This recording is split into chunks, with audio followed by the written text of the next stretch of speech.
Where are your values? Where are your priorities? What are your choices? Democrats in Congress are also working to end the pandemic of homelessness. I joined with Senator Obama to support a bill called Homes for Heroes. The bill would establish permanent housing and services for low-income veterans and their families.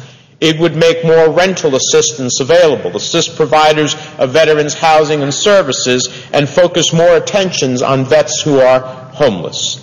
Of course, the more soldiers who go off to war, the more necessary this bill becomes. The portion of the bill that helps community and nonprofit organizations offer housing to low-income veterans, it would require about $225 million to fund. We grind up enough money to house thousands of veterans in 16 hours in Iraq. Not even a day. The costs of the combat compared to the opportunity to providing a year of expanded housing for homeless veterans would cost the same as 16 hours of the amount we spend in Iraq. Some say too much. Where are your values? What are your priorities? How is it that you choose? Of course, the price we pay in dollars can never compare to the price our wounded warriors and their families pay in lost limbs, in haunted dreams, in lives changed forever. That's a price that not one more soldier should be asked to pay for a pointless war. In the meantime, we need to act fast to get returning vets the help they need. Veterans got their wounds following their government's orders. Those wounds can only heal if the government reorders its priorities. Democrats wanted to send the bill increasing veterans funding to the President before Veterans Day. But President Bush is trying to use veterans funding as an excuse to veto other programs America depends on. The President has also said that funding a new GI Bill for veterans' education is too expensive.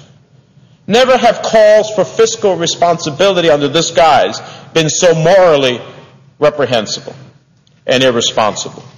First and foremost, we can never forget the price tag our veterans have ultimately provided by their service. And the price tag for veterans' services wouldn't be so high if this administration didn't recklessly send them into harm's way to begin with. The President seems to think we can't afford to spend on both veterans' health and children's health.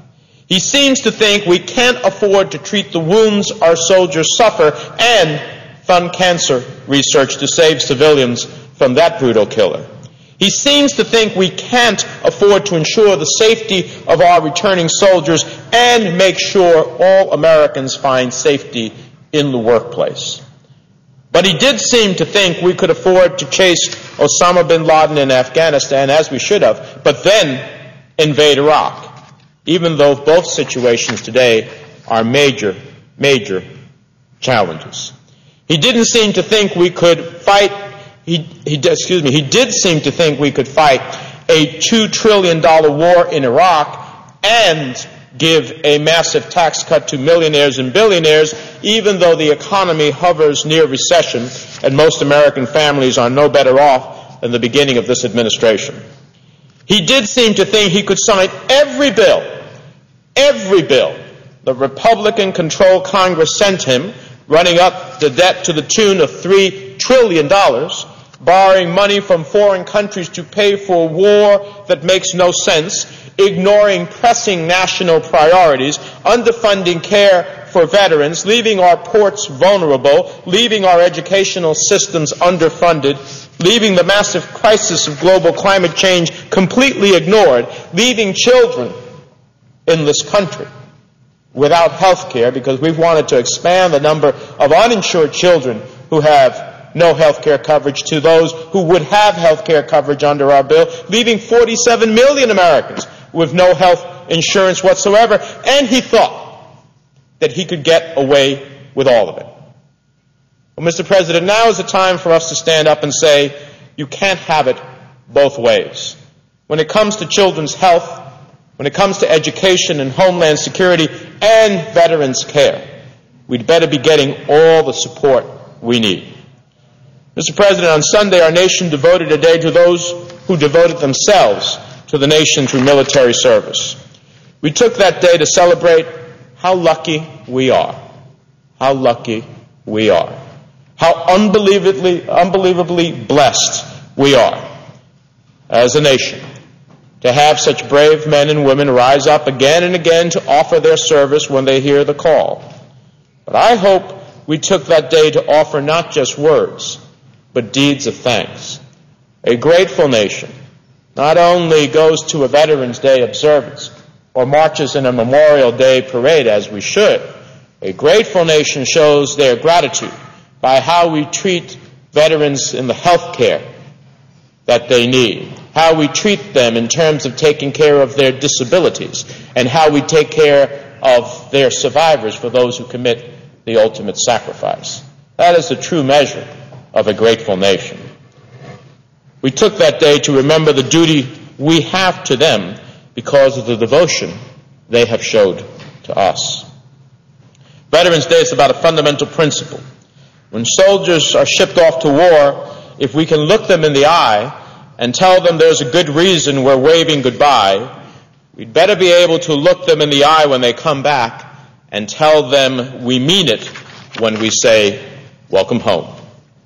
To the 171,000 troops still in Iraq, I hope America's message on Sunday was, we look forward to the soonest possible year when you will celebrate Veterans Day here with all of us.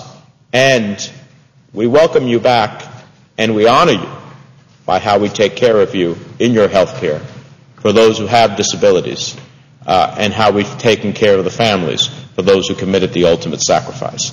That will be the true measure of whether or not we are a grateful nation. Thank you, Mr. President. I yield the floor and observe the absence of a quorum.